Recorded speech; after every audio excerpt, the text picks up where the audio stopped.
to admit, Mr. Speaker, in all my years here, I've not seen this before. On Monday, a minister says that his program won't work. On Tuesday, he says he's going ahead with the program. A program that will take $750 million away from frontline border and police services to go after Grandpa Joe's hunting rifle.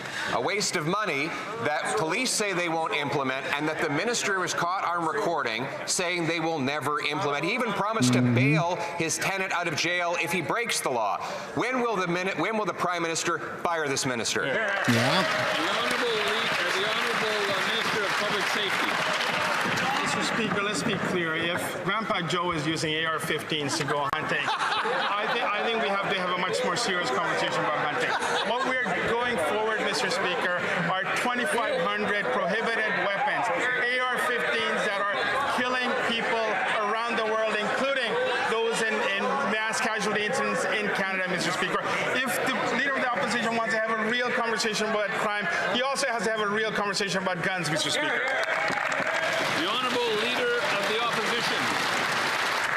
Mr. Speaker, that minister did have a real conversation about guns. He was caught on tape admitting that his program won't work because it will go after legitimate hunters and sports shooters rather than after the 80% of guns that are used in crime which come illegally across the border. He admits that his $750 million program won't work. He offered to bail his tenant out of jail if he breaks the rules. He lost track of 6,000 foreign criminals in our country. He admits he doesn't know what a gun license is. More than half of Canadians don't feel safe under his watch.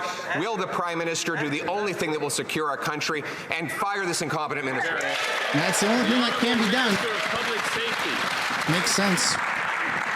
Oh, the wet noodle's taking it. Serious about public safety if you're not serious about gun crime. My honourable colleague on the other side of the House raises concerns about the illegal flow of guns across the border. When he was in government, he made cuts that made it easier for illegal guns to come across the border. Mr. Speaker, we're going to be adding 1,000 officers at the border. He also has campaigned on a commitment to legalize assault-style weapons and claims they're used for hunting. There are hunters in my community I'd love to introduce him to. They don't shoot deer with AR-15s. The Honourable Leader of the Opposition. Mr. Speaker, it seems the Liberal strategy is to say that the public safety minister is not incompetent enough to be fired because they have, by comparison, an even more incompetent Minister of Justice. I guess everything is relative, Mr. Speaker.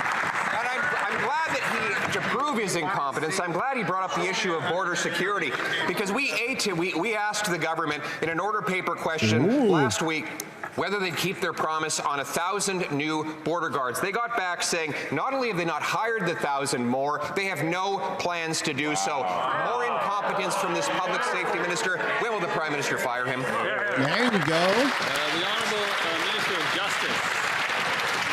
Mr. Speaker, with respect to the commitment to hire 1,000 officers at the border, I would point my honourable colleague opposite to the election campaign platform that Canadians across the country, including of the riding of Carleton, supported to make sure that we would defend our border against the flow of illegal guns and drugs into Canada.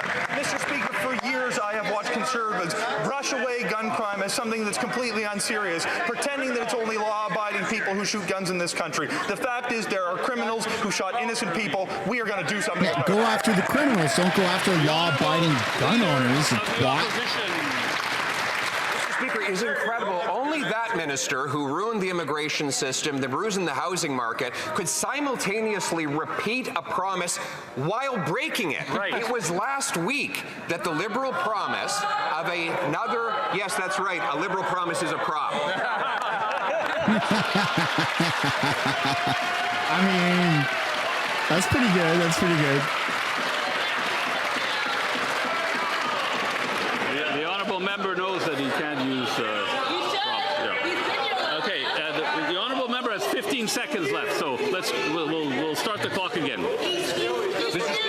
It was just last week that the minister's own department revealed that they are breaking their promise on 1,000 new border guards. They say they are not only have they not hired the 1,000, but they haven't even developed the plan to do so. That is the responsibility of the public safety minister. He's broken the promise. Will he be fired? The Honourable Minister of Public Safety. Mr. Speaker, on April the 28th, Canadians gave this government a mandate to do many things, including hiring a new 1,000 CBSA and 1,000 RCMP officers. I'm sorry, Mr. Speaker. It's obvious that the Leader of the Opposition doesn't understand the hiring process, nor the plan and the work that goes into hiring these 1,000 exceptional men and women who are going to serve this country. I want to take this opportunity, Mr. Speaker, to welcome the Leader back into the House, but also ask him, maybe this is time for him to take his security clearances so he can actually do his job. Deflection. They always deflect. No,